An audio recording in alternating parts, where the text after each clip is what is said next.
And that's like reference to like Zayd always being like, hey, I found something here you guys might be interested in.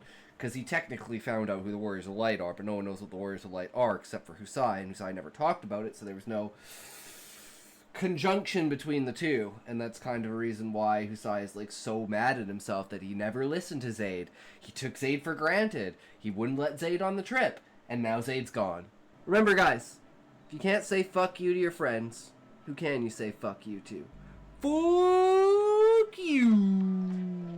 That's how you alienate people in your channel and you stop growing. That's why, unfortunately, I don't know if you were here for it yesterday, Muffin, but Valiant Boy is no longer a mod. Yeah. I guess somehow he thought somewhere in his head that me and Toe Connoisseur making fun of him was like us ganging up on him or something like that, because we were just bantering. And he banned Toe Connoisseur. Valiant Boy did not take it very well, but I told him multiple times, don't ban people. The nature of the basis of the personality of the person to show what path they lean towards when it comes to elemental magic. So anyone can use any element, but the element that wants to work with you and is the easiest to use can and maybe should oppose the personality of the caster. It would be unexpected and perfectly fit your narrative. Stacking buffs, right? And as long as we have some that are base and some that are multiplicative, we can have some insane stat boosts going on, right? Our magic system is based off of Final Fantasy, so it kind of narrows down how things are structured, but gives leeway on how characters interact with the magic itself. Universal income means everyone gets the same thing. Universal basic income means everyone is afforded the dignity to survive. You are afforded a shelter and your one food a day. And you hard, it's good. I want to see if the flow is good. Yeah, sure thing, Sharp. We should finish this react, though. Let's just go through it. Okay, guys? We're just going to go through it.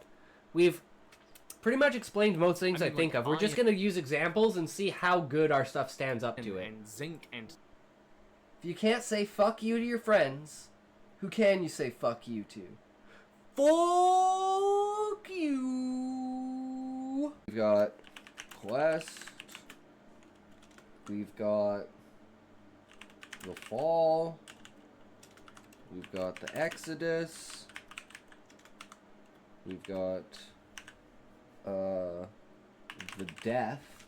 Rallying that everyone does for Husai shows how good of a leader Husai is. So it's like a pictogram because their letters are like hieroglyphs, but they're placed together kind of like this to create an image. P90X, when it came out in like 2007, 2008, maybe it was 2009, but whenever P90X came out, we tried that shit for like 3 months and we were fucking dead. Because it gives you no breaks. You just keep breaking your muscles down. You don't ever build up muscle. 4,000, but I only have 132,000. Have you never used your points on anything? Oh yeah, that's right. Nothing costs points. They're just more emotionally Except the wellness invested check. in that other...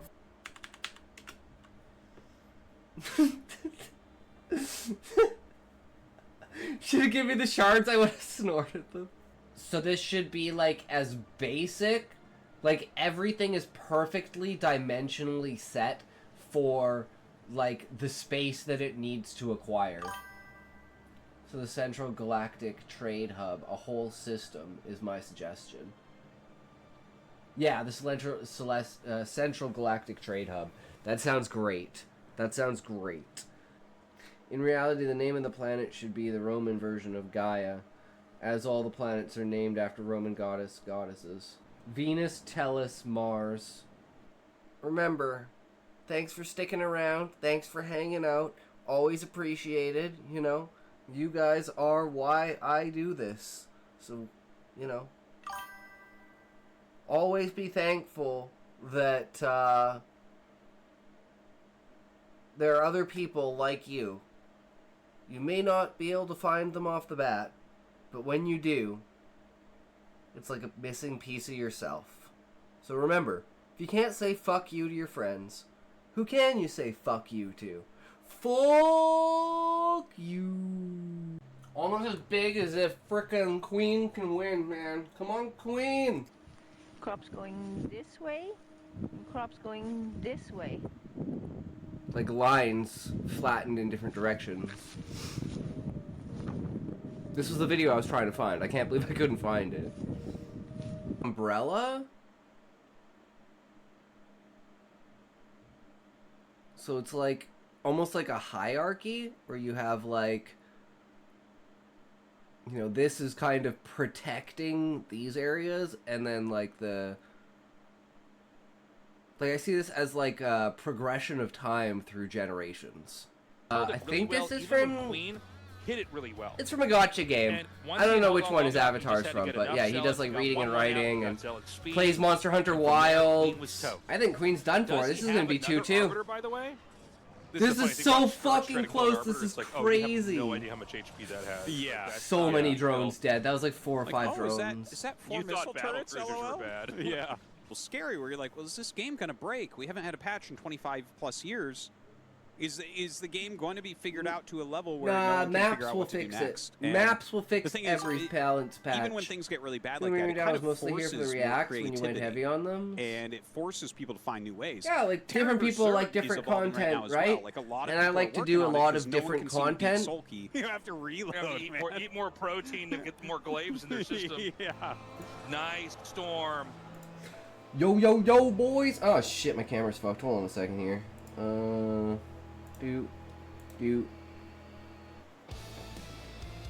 Okay, there we go. Welcome, welcome, we are back, boys, another day! Let's do it! How is everyone today? Hey, Callie, how are you? And welcome, welcome, book. I know, it's a little greedy of Callie, but hey, man. He's not even supposed to be here. Callie's like, I might miss the stream, and I'm like, go take care of yourself, bro. Those sleeping pills might have been a bit much, but hey. He's here, man. Good to hear, Levi. True, true, brother. Let's keep pushing the boundaries, guys. Let's carry on.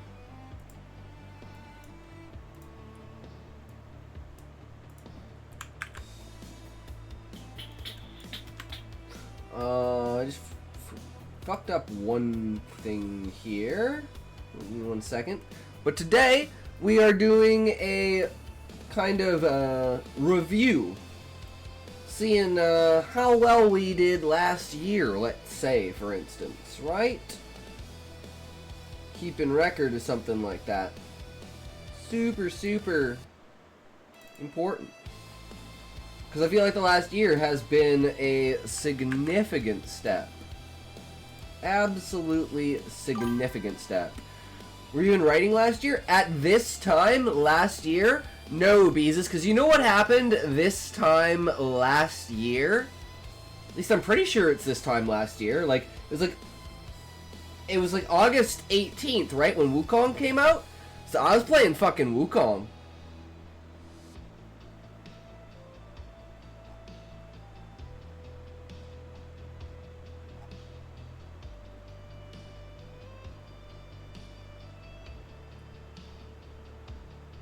Why did this not... Hold on a sec. I don't know why this didn't work.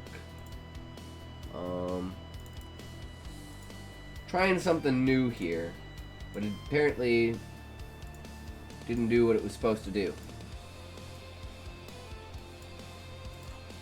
Where is this? Everything else seems fine, so I don't know why this didn't go. I wonder if I just didn't send it. I'm retarded. I'm probably retarded and I didn't... Oh! Did you guys see? I actually now have proof that I am retarded.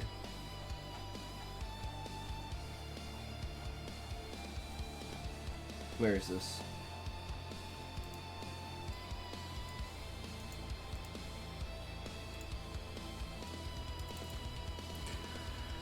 IQ checker. My IQ is 60. I am a retard. It's 100% legitimate, guys. I am a fucking retard. Absolutely beautiful. I could not have asked for anything better. You want the link to the IQ checker? Oh, it's not gonna let me. I got it directly off of Grok. Hold on. IQ checker guide. Where was it? It's one of these, right? No, this one? Dangerous website. What?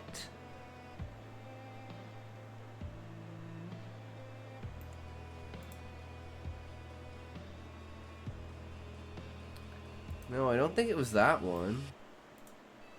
No. No. Well, apparently it says it's a dangerous site, but that's the same one I went to on my phone. Hold on, let me link the one that I went to on my phone in the Discord. It's the Practice Mensa. It's an RNG. Like, it's literally a random number generator.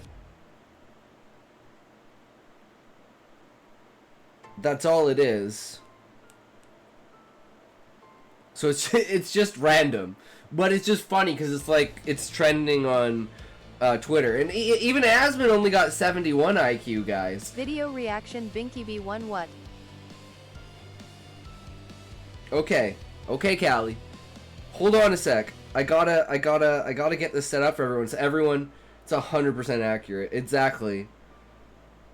So I'm just trying to find this here. And then I can link it in the Discord, and then you guys can go do it too.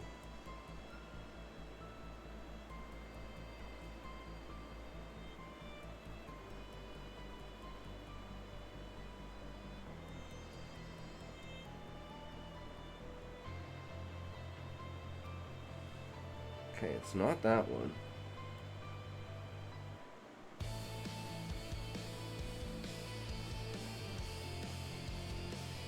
Okay, I don't understand. What, it's telling me it's a deceptive site?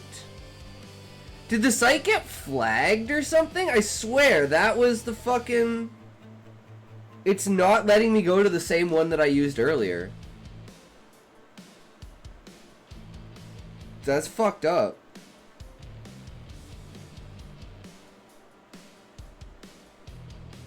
Apparently a bunch of people reported the site. The site might actually be down. That's kind of fucked up.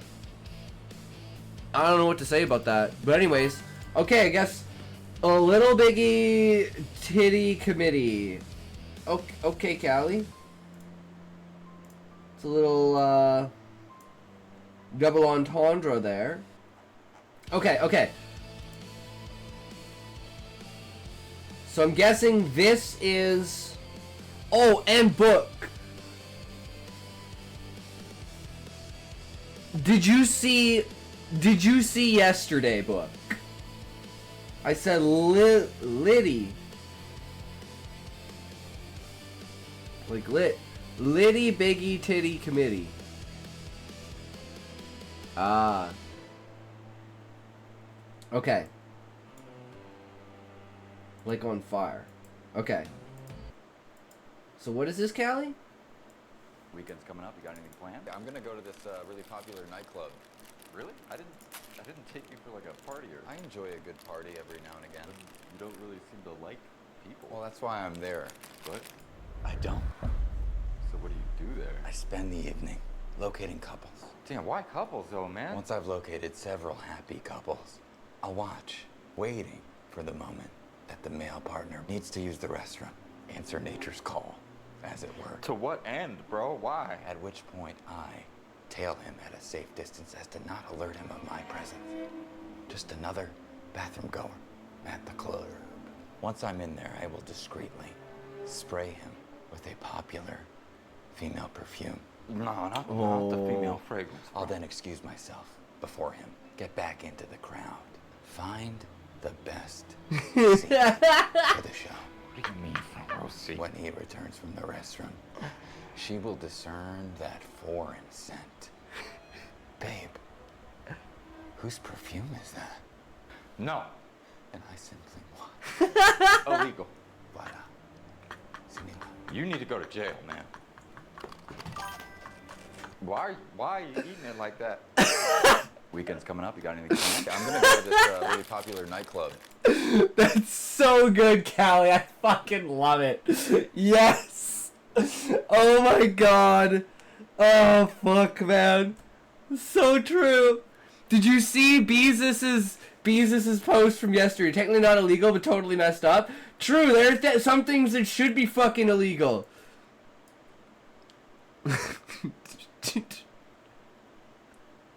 This is me meeting Smokey. You're a fraud! Where's my toke? 700 septillion! I literally cried yesterday, Book. This was so fucking funny. I literally burst into tears as soon as I saw it. It was so fucking good. You're a fraud! Where's my toke? Fucking Smokey! 700 septillion! Correct answer is that you got maced by one of those perfume sales people who demonstrate their wares no matter the location. Boom! Oh, Sean, you know what that reminds me of? Have any of you watched Reincarnated as a Slime? Any of you who have watched Reincarnated as Slime, you probably know this clip. Only the first 2 seasons. Ah, man, I don't know if it's... Okay,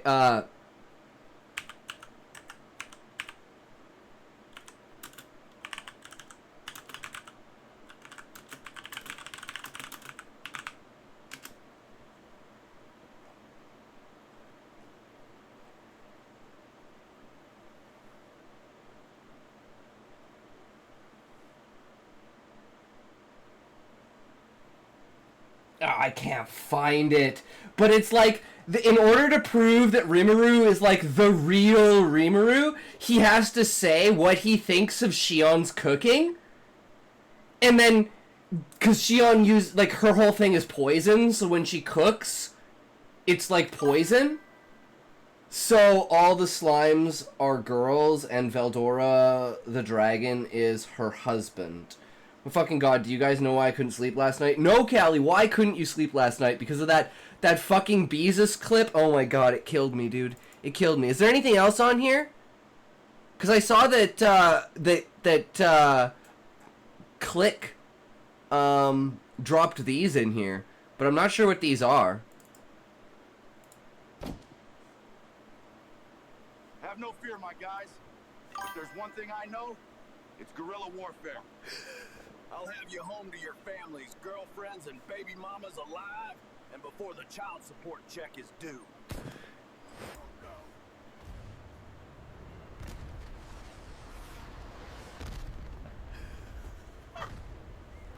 Okay, first off, gorillas don't have planes. Who came up with the name guerrilla warfare?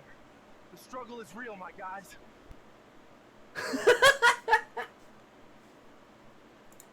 Guys, I was playing Fortnite, then someone teabagged me while I was down. Now I'm here, chased by Hank Hill mother buckets with teabags. The struggle is real.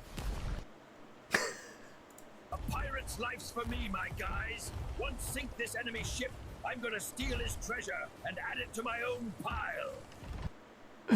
Oh my god, AI is so fucking great. Oh my god, I love it. The world is gonna be an amazing place, guys. I gotta start doing this stuff. Make some fucking hilarious videos. Someone posted something new. Where? General chat? I'm really trying to figure out VEO3 a bit better. Yeah, because this is so fucking good. Hey, fuckface, how's it going? Hey, Muffin, how's it going, bro?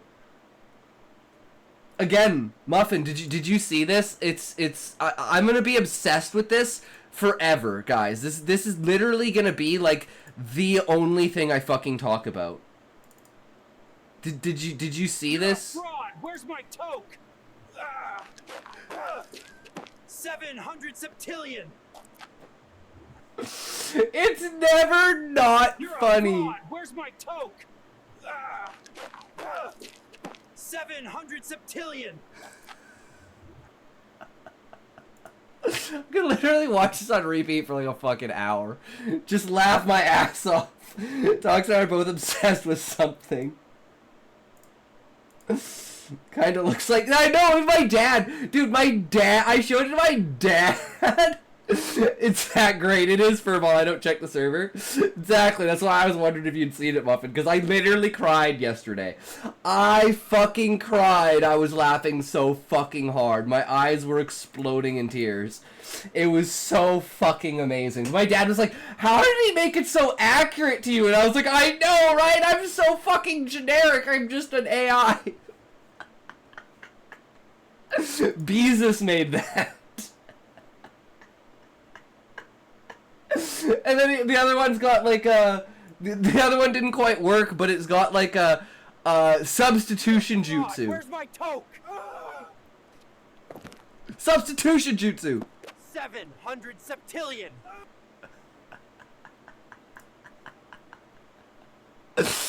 Oh my god, you guys got any more of this shit? This shit is fucking funny, guys. This shit is fucking funny. All you have to type in VEO3 is scrawny white guy with long brown hair, glasses, and a blue Mr. Meeseeks beanie. And it always looks like him. Yes, I've got a brand on the internet, guys. AI recognizes me. It's because I'm talking to the AI. I'm actually the AI, Beezus, that's making the image, and that's why it looks so much like me. Because I'm actually AI generated, right? So it would make sense that AI generated would look like me. AI did that? Damn, I know, right? Isn't that insane, Cute Muffin? That's fucking crazy.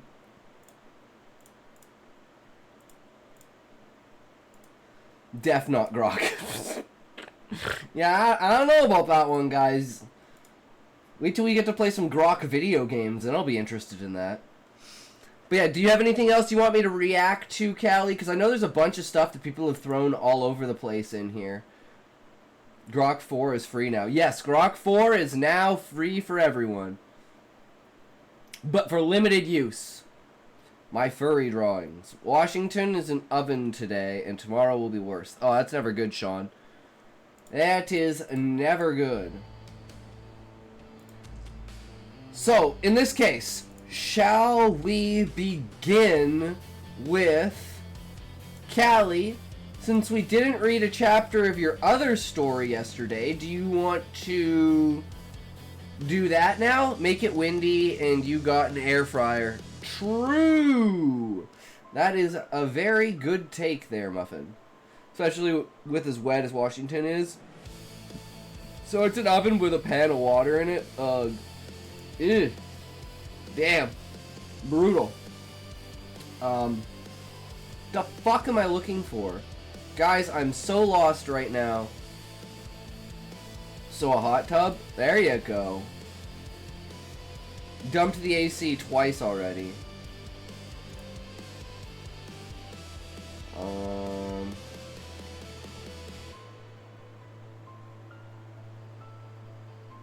This one. Here we go.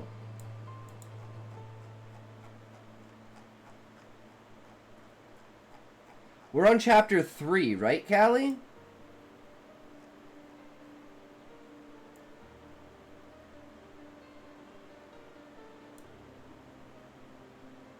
Maybe not. No, maybe we didn't even read chapter 2. Maybe I'm retarded.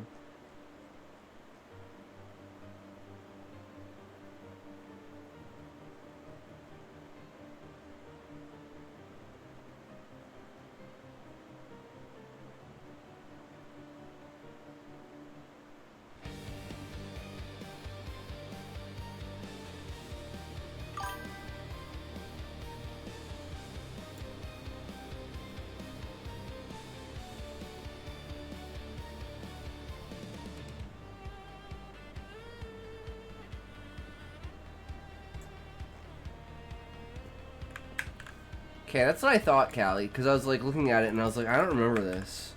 Everyone but Book, Furball, and Sean are mod.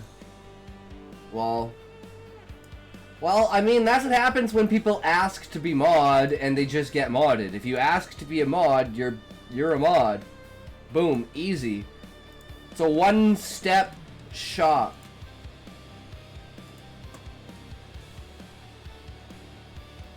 All right.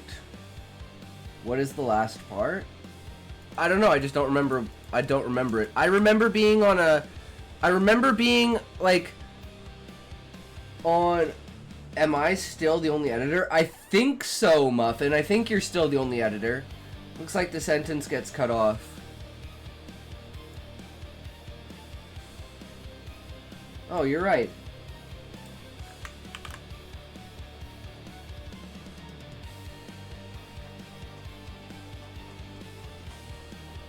Good boy.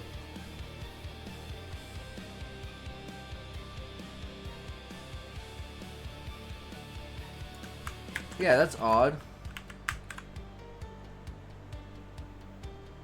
Yeah, it didn't catch this last sentence.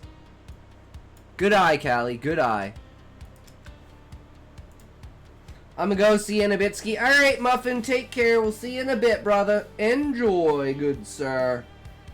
Alright. Take a toke, and we will get into this, guys.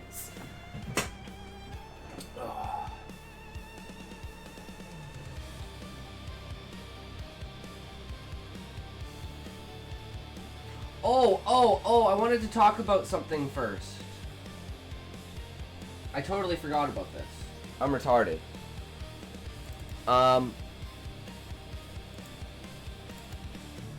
If you guys are interested, check this out. Wattpad is doing a contest. Remember I was talking about contests yesterday? Well, it just happened to pop up in my notifications that they're doing a contest until the 24th of August. Writing a 2,000 word original one-shot story. Get this, guys, which is fucking awesome. With a plot so wild it makes readers scream, "What in the Wattpad?" Using one of these tropes below. I woke up in my own story. Which, guys, get this. You know what I'm gonna do? I'm gonna do woke up in my own story. And you know what? Guess, guys, guess what story I'm gonna wake up in.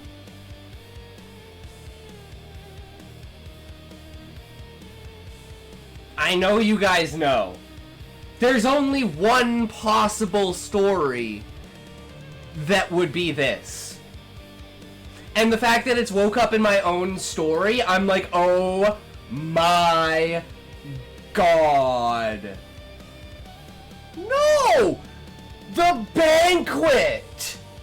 I wake up in my own story, and the story is I have to eat myself.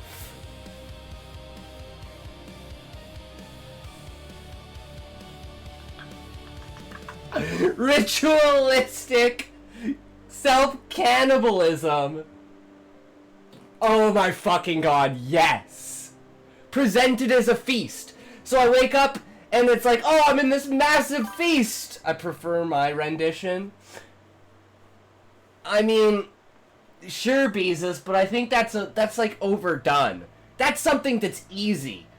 Waking up and having to eat yourself, ooh. Like, and I want to kind of do it like I'm being forced. Like, I don't have control over my own body. I'm just experiencing it happening. And I'm like screaming inside of my own skull as I fucking eat myself. I think it'll be so fucking awesome.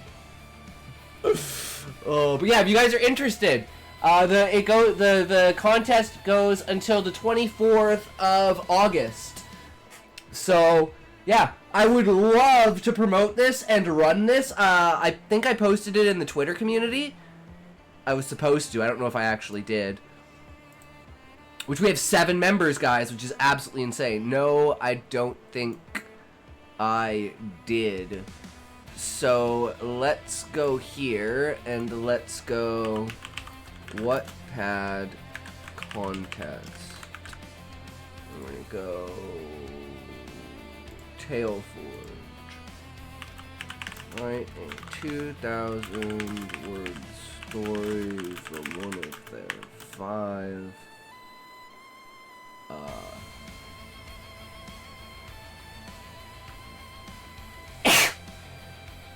what would you call it?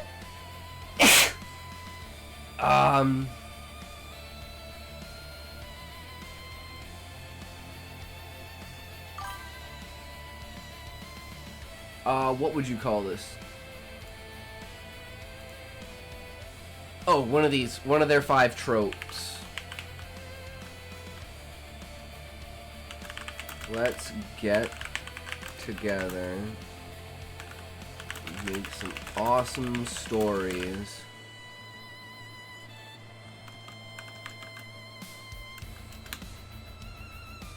There we go. Won't Grok just think everything is good? Think about my life forming in mineral oil concept. I don't know, but Grok is usually pretty good, but ChatGPT apparently now is not very glazy. It doesn't glaze you anymore. My dad was telling me that about that. He was like, yeah, man, it kicked my ass with stuff I was saying before, and it was like, yeah, and now it's like coming up with all this new stuff, and I'm like, well then, why don't people fucking talk about that shit? And I'm like, good old AI, right? It's never gonna be what we want. It's like that meme of like 10 years or 5 years ago. It was like, ChatGPT, can you write me an essay? Oh, fuck yeah, that's great. And now it's like, you know, you're like beating it into the ground, telling it it's not human. Hey, Atok, can I ask for your opinion on this video I saw? Now, I don't want to diss this guy, and I want to ask first if you're willing to allow me to send a YouTube link here in Twitch chat. Yeah, go ahead, Hybrid Ninja, 100%. Bro, drop it in there. Let's see. Grok's capable of being critical if you ask it to, not as critical as it should be because they're non-confrontational. True. What is this? This is what happens spiritually when you play these games. In this video, we're going to expose the spiritual warfare behind... Hey! Have any of you played Spiritual Warfare? This was like one of the first games I ever played. Dude, this game was so awesome. It asks you, like, Bible quotes and shit like that. I guarantee you, if I played this game again, I could get, like, 90% of the Bible quotes fucking correct. Just because I fucking remember playing the game. This game was so much fucking fun. Oh my god. Back on a floppy fucking disc. Want to know my opinion? Okay, Callie. Callie, is it okay if we put your book on hold? Oh, we're in the middle of a fucking ad. I'm retarded.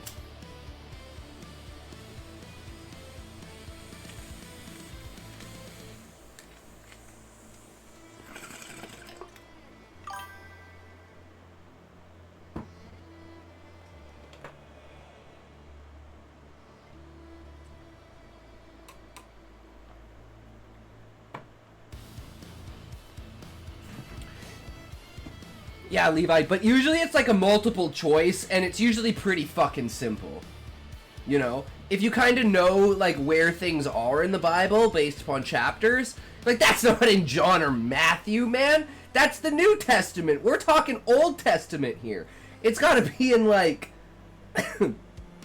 Corinthians, or something like that. Yeah, look at my video after this. Okay, Callie. Will do. Let's see. Let's see here. What if I told you the game you're playing is not just entertainment, but a spiritual... I used to have so much of it memorized when I was younger because I had to go to church 3 times a week. Damn, Beezus, 3 times? Fuck, man, I'd kill myself. That's brutal. Trap. Not all video games are bad, but some games are out there. They're not just a waste of your time. They invite demonic influence. Ooh. They don't. Guys, I love demonic influence! Demonic influence is big, guys. It's really, really fucking big. Your spiritual senses, and they open doors you never meant to open. In this video, we're going to explore the spiritual warfare behind certain video games and how they affect your soul and what you can do about it. This is not about legalism. This is about discernment and spiritual victory. How do I say this?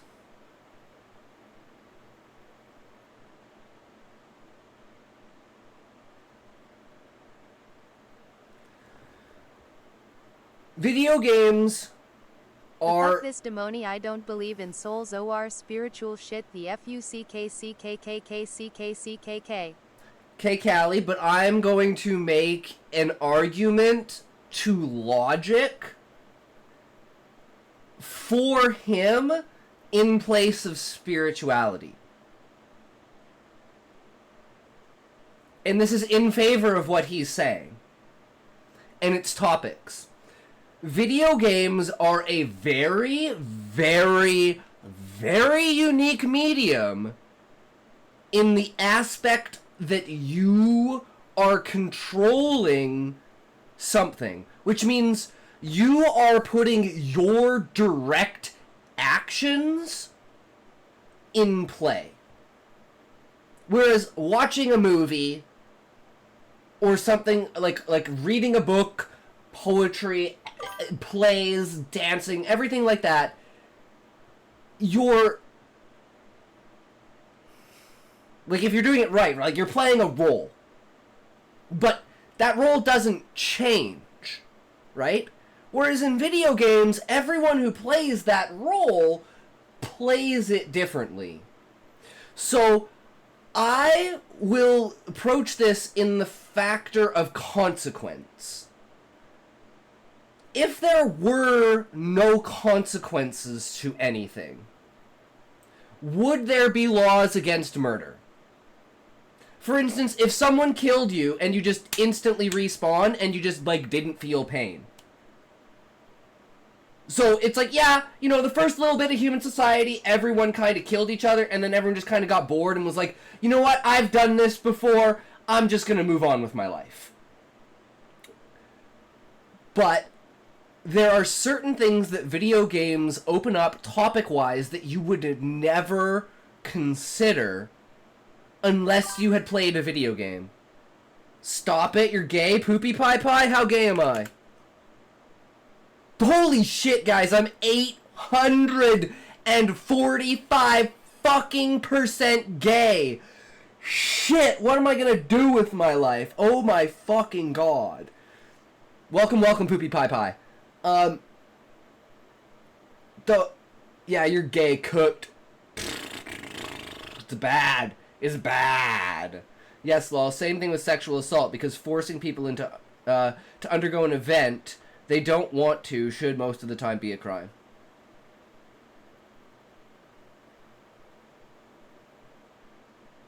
I mean, this is touching on natural law, where you consider the nature of humans to determine what actions are ethically permissible.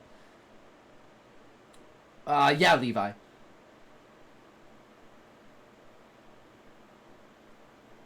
But it's just like the idea of, like, there's no consequence to anything.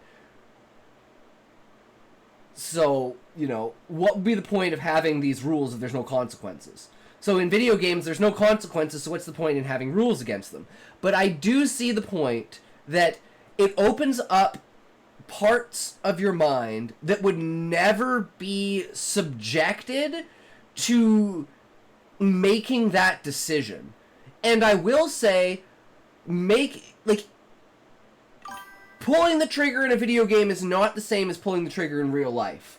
But desensitizing you to pulling the trigger in a video game, I believe, definitely puts you closer to pulling the trigger in real life. Now, it might only be 1, 2, or 3%, but I think it does push you closer in that direction. Because it takes something you would never think of and puts it at the forefront. And you have experience with it mentally. So there is a degree of desensitization to it. I'm glad you're tackling this video because so many of his comments agree with his takes in that video, but I found myself not agreeing with him and want to know if it's just me being stubborn or not. If it's about spirituality, I will ignore the spirituality, but I will take the reasons. Oh my fucking god, Grok says it's possible, but more likely in a pulsar or binary star system to higher radiation levels. I believe it, Sean. 100%. Like, the idea that we believe that only carbon-based life forms exist, I think is ridiculous. Anything that can hold structure like that should have the, you know, the bonding capability What kind of binary system? I don't understand the radiation or anything like that, but I don't know anything about biology, so I wouldn't know. But, Hybrid, did you look at this in a spiritual aspect, or did you look at this in a, like, logical, I understand how you can come to that conclusion without adding a spiritual or religious aspect to it? Even though I consider myself an extremely spiritual person, and I believe that consciousness in and of itself is our soul and our spirit, but the physical can only contain so much of that. I think this man is dumb and needs to fix his eyes so he can both see and think straight. Callie, it's not nice to, what if he, dude, okay, Callie, that's not nice to say, because what if I had a seizure and had a stroke and I could barely open one of my eyes? We don't make fun of people by the way that they look. That's just fucked up. But I understand, Callie. I was gonna make a comment. No, it's okay, Callie.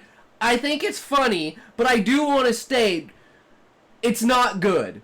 It's my thing, Callie hating on this guy for some reason. Well, Beezus, I will say this. You know what's the number one thing I hate the most about myself? If I see someone with bad teeth, I immediately... My opinion of them just immediately changes as soon as I see their teeth. It's like, oh, I don't take you seriously anymore because you obviously don't take yourself seriously. And I fucking hate that about myself. And I ignore it as much as I can, but that is my first... I'm like, bleh. You should look into that, bro. I fucking hate it. I think it's fucking disgusting.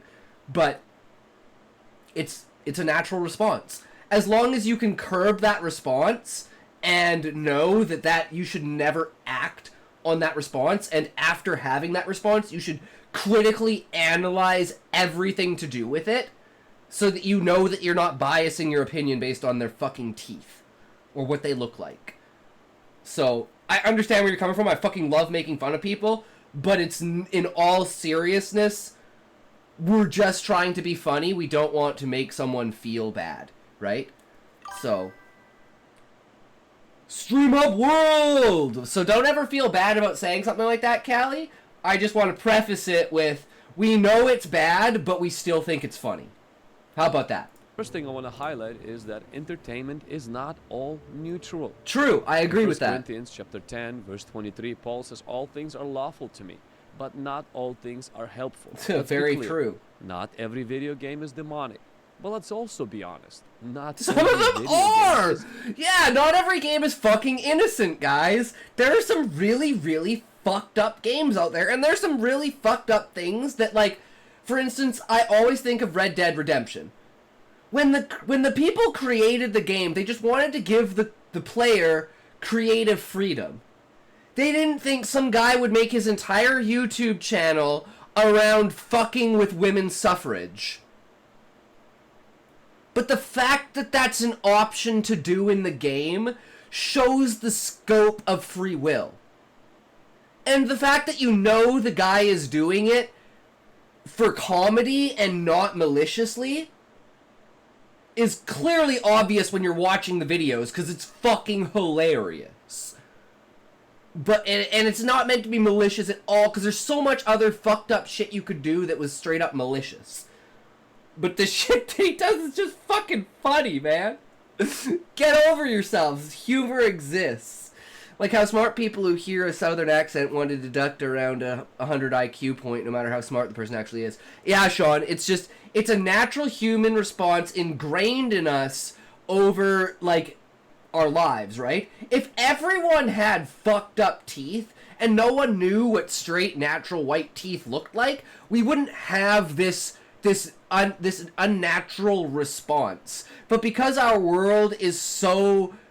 Teeth are actually a perfect example of, like, the simulation and simulacrum we were talking about yesterday. You should have seen my teeth when I was 12, dude. My eye teeth were, like, down here and up here. One of my tooth was so far back, it made, like, a fucking triangle. Like, my molars come in sideways like this. Like, I had braces for, like, 6 years. And so, like, my teeth, like, their positioning is I still have the metal bar on the bottom of my teeth because they were worried that the tooth would reset. So I just kept the bar on, and it's been fucking 25 years. And I barely ever even notice that it's there. Sometimes I do, though. But it's one of those things that the more comfortable you get with it, the less you realize that it's something that is manufactured. And straight teeth is a completely manufactured, like, societal thing, right? TV only promotes the ideal of beauty or handsomeness instead of showing reality as it is, and that indoctrinates us into believing that beauty is one thing, when beauty is literally in the eye of the beholder. Exactly, Sean. Same with, like, how people use filters on their, like just Instagram. Just look at Instagram, guys. Just, that's all you, just look at Instagram. Innocent. Entertainment today is... Which is why I should start using Instagram and post my fucking werewoman shit on there. I think I would pop off there, you know? They love femboys. one of Satan's greatest weapons. He doesn't always come to you with horns and fire.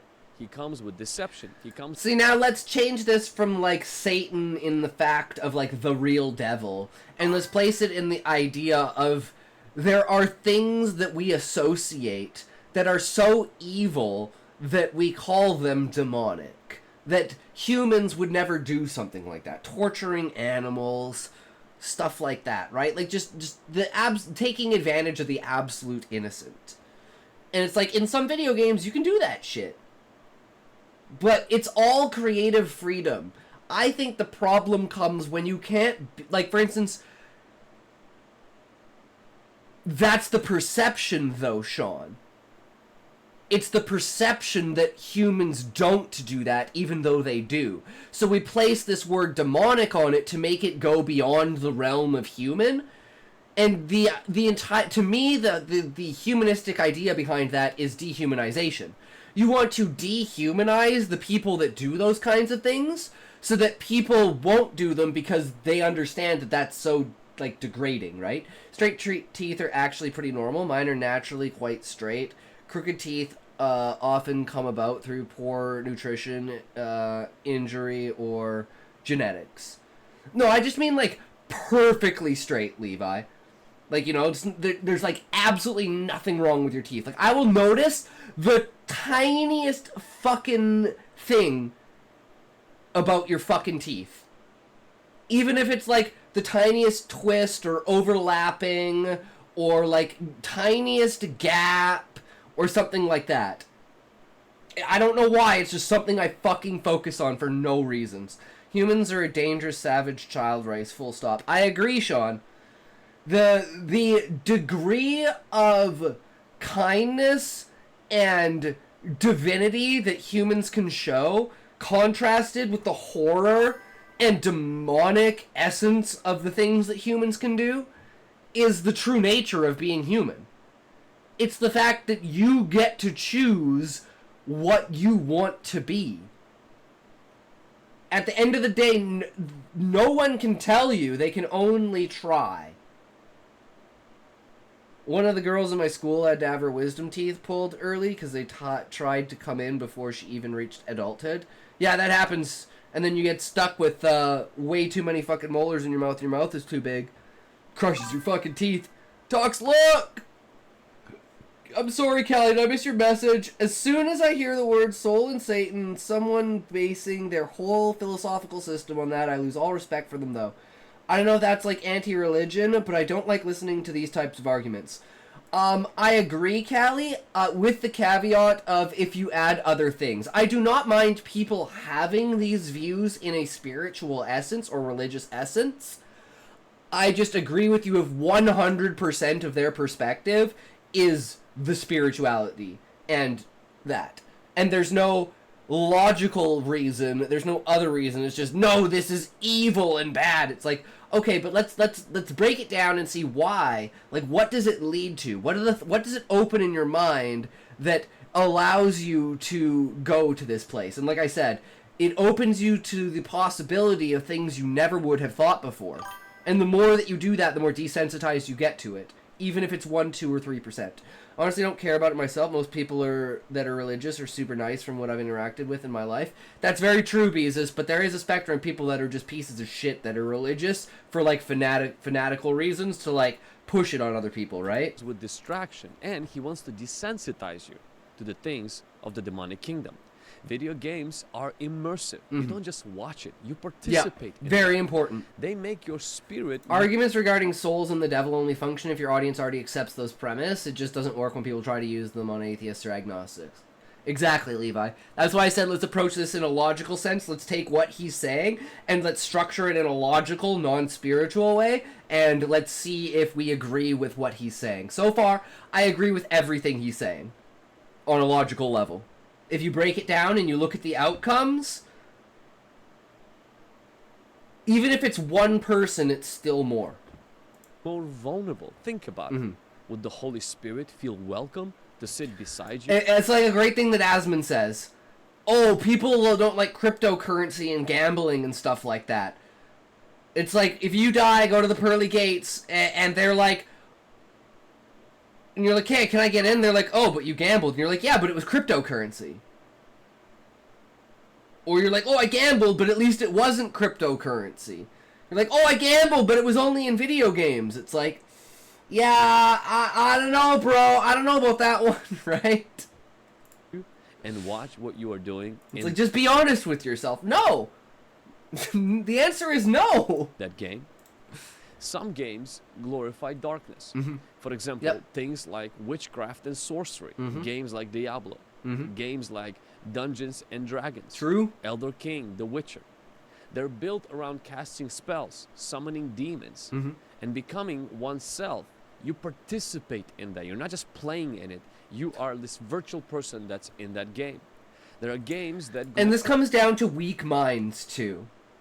Weak minds are... You have no idea, as an intelligent person, you have no idea how easy it is to manipulate fucking people. How fucking dumb people are. And the shit that they believe. It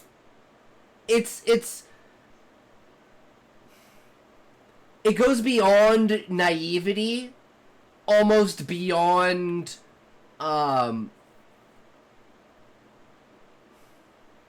what's the word? Why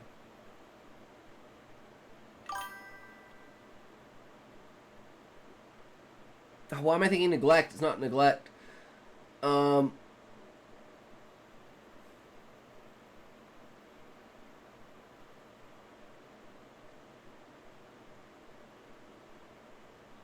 Negligent, fuck. Words. Like the idea, Gandalf casted spells. The problem is that our current understanding of magic is modernized from what the biblical authors meant by it. But then, Levi, I ask myself, well, if spells are evil and magic is evil, then why was the Ark of the Covenant so important to the Jews and the Israelites? Why was this magical device that provided everything that they needed, i.e. manna?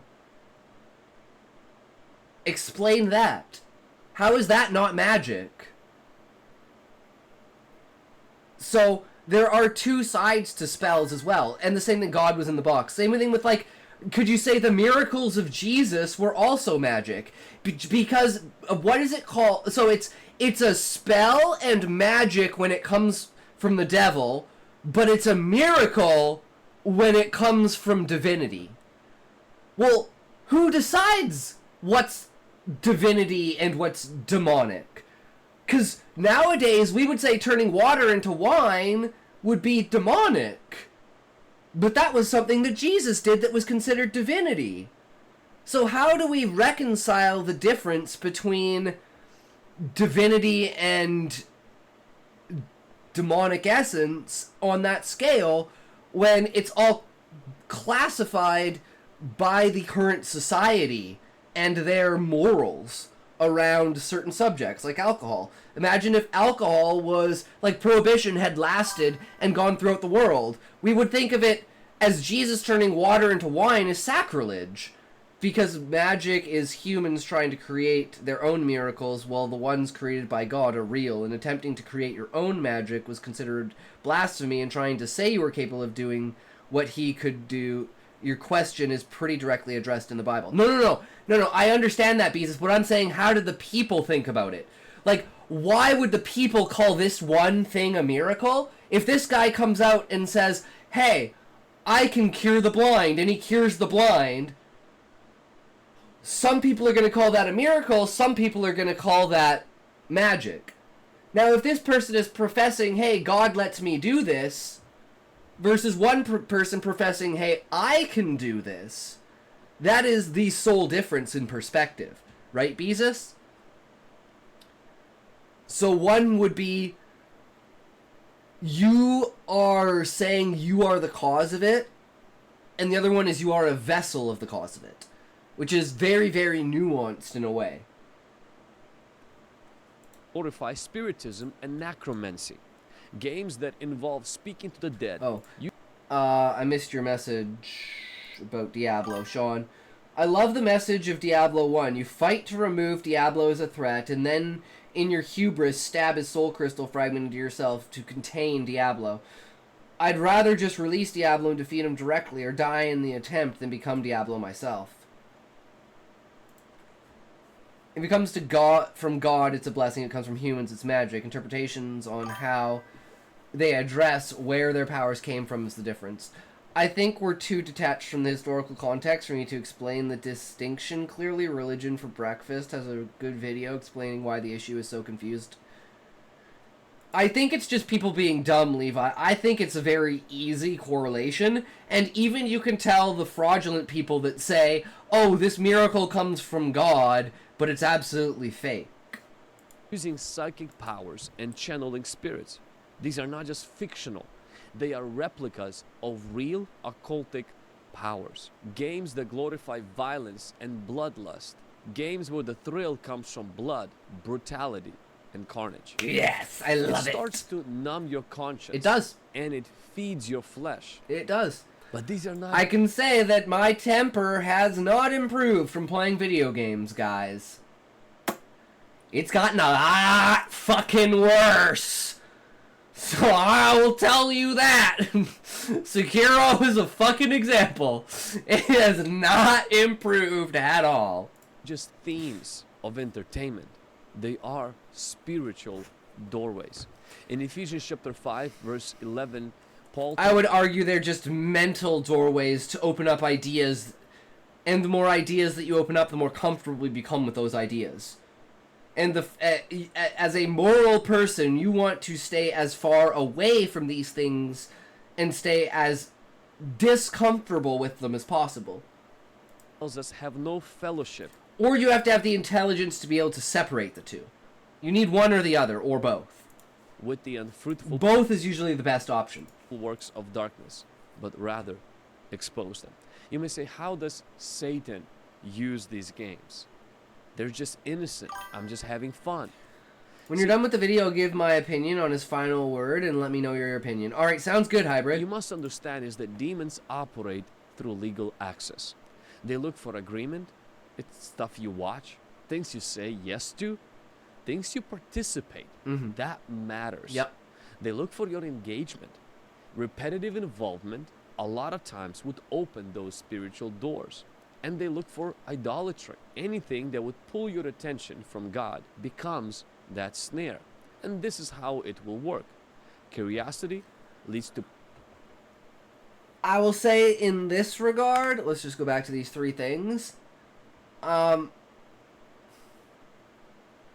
Video games are not specific in this aspect. This is just our society. This is capitalism. This is the selling market. It's just a natural outcome of the system that we have in place. But it's like a great example of it is like the way that prices changed with COVID. Everyone got free money from the government, so everyone expected prices to increase for everything. Now, no one's getting subsidy from the government, but the prices are still so high. How can you reconcile that discrepancy without, you know, saying there's something more behind the curtain, right? I was once told that I'm really into the mental and heart physical, or whatever aspects of my body, but that you're missing the spiritual aspect, and just told her, well, ma'am, intellectually, me spiritual. I don't remember what exactly I said, but I remember that now I feel like giving her a bag of stale Cheetos. That's snare. And this is how it will work. Curiosity. Is now X-Gels. Thank you for following Pulse. Welcome, welcome. How are you? Less than 4, less than 3, plus 1. Are you a writer? Are you a Patron was just telling me reader? he used to Arch Commander Consummate and thinks he'd be a perfect match for True. us. I'm not that. You should be a perfect Are match. you smoking? Yeah, maybe. You. Why? What? Why are you smoking? Maybe. What? When did you start smoking? 1989-ish? So you have been lying. True. Now makes sense. The filled ashtrays, the burning pine-scented hairspray. Yes, I'll say it. Her 3-pack-a-day voice? Are you a writer? Are you a reader, Kels? That's what we do here, generally. Except currently we are reacting. But this is opening gateways of ideas. So you could say, you could replace the word spiritual with idea and expanding your brain. Hi, coming from TLC, hope you are well. Awesome, welcome, welcome. Good to see you, another TLC member. Always good to see you guys, man. Fucking love the Discord, guys. It is, since starting in there, I have seen the most progress with promotion since I started, like, trying to advertise and promote the stream. And it feels so good to actually fucking finally see some, you know, some of the fruits of my labors, if you know what I mean. TLC feels like a cult at this point. It's just a massive Discord where everyone gets together and supports each other. It's what I've been looking for forever, but all the Discords I'm on are so inactive. Whereas this one is, like, actually active. It's not full of a bunch of bots. It's got a great system to it. And I've only been there a week and I'm fucking loving it. Isn't that the case with a lot of Discord servers? I think that's true, Hybrid. It definitely is basically a no-shit Sherlock statement. It's like a Reddit at this point, right? It's like, I mean, you could look at our Discord. Our Discord's pretty much a fucking cult. Like, you look at the shit in there and you're just like, what the fuck is going on here? Are these guys writers or readers? To participation. Participation leads to imagination. Yep. Imagination leads to invitation. When you engage in... There's a very big importance to this, that the idea of a sin is a thought. Because the thought is what leads to the action. So the only way to be omitted of sin is to never go down the roads that lead to that thought. Now, the problem with this, on a logical sense, is this is literally censorship. This is religious, dogmatic censorship hidden in and among the words of that, right? Do not even allow people to think of things that would be considered sins. Because once you think about it, you've already sinned. And I think... Itox has girl hair and I say that's satanic because it entices me to pull on it while we bathe in goat's blood, and that's an invitation to something sinful. So basically Itox is an incubus and I need to wake up with him on top of me one day. I will be riding you so hard I'll try to rip your dick off, Callie. How about that? It will be an amazing chair dance and you will be the chair that I break. demonic powers through games. You're simulating rituals, spells, summoning spirits. Your spirit is not just simulating, it's participating. There are stories of people who played occultic games and later suffered nightmares, addictions, spiritual torment. And I would say this comes down to mental fortitude. There are certain people who should not play certain games because they can't handle the mental fortitude needed to distinguish between how do you say this? Like, exposing you to something for you to feel. Right?